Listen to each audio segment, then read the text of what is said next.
പേരാണ് വിരലിന്റെ വീരവാദങ്ങൾ. ഒരിക്കലൊരു മനുഷ്യൻ തന്റെ കൈ തണ്ണി തറയിൽ വെച്ചിറങ്ങുമ്പോൾ കൈവിരലുകൾക്ക് വെറുതെ മടുത്തു. 5 വിരലുകളിലും ഞാനാണ് വലിയവെന്ന മട്ടിലായിരുന്നു തർക്കം. കള്ളവിരൽ പറഞ്ഞു, അതേ നോക്കൂ, അറിയില്ലേ, ഞാനാണ് നിങ്ങളുടെ അമ്മ.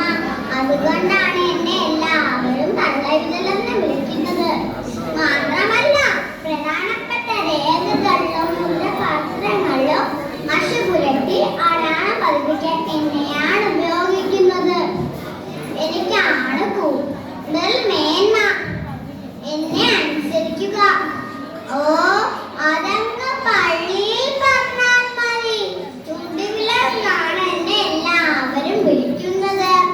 ഏതൊരു വസ്തുവിനെ ചൂണ്ടിക്കാണിക്കുന്നതിനും തൊട്ട് കാണിക്കുന്നതിനും എന്നെയാണ് ഉപയോഗിക്കുന്നത്. അതുപോലെ ഓരോ എഴുത്തുകുത്തുകൾക്കും എന്നെയാണ് ഉപയോഗിക്കുന്നത്.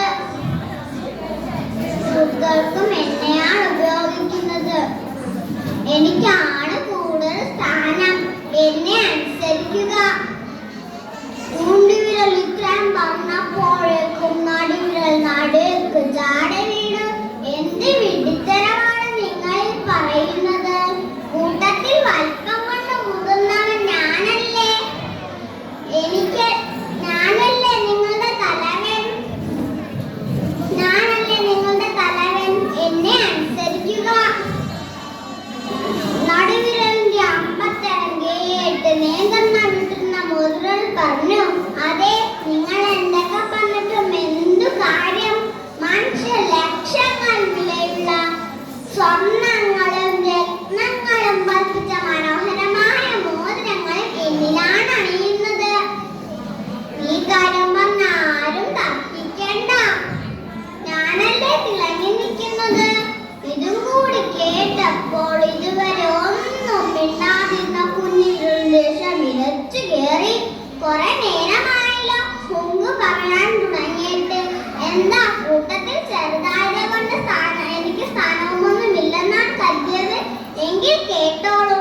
മനുഷ്യർ തൊഴിൽ നിൽക്കുമ്പോഴും മഹാത്മാമാരെ കാണുമ്പോൾ കൈകൂക്കുമ്പോഴും മുന്നിൽ നിൽക്കുന്നത് ആരാ? ഞാൻ തന്നെയല്ലേ.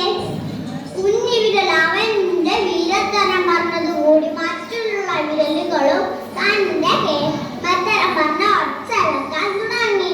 ഇതുവരെ ഉറക്കം നാടിച്ചു കിടന്ന മനുഷ്യൻ ചാടി എണീറ്റു. കുറെ നേരമായല്ലോ ഒച്ച വെക്കാൻ തുടങ്ങിയിട്ട്. ഒന്ന് നിർത്തി.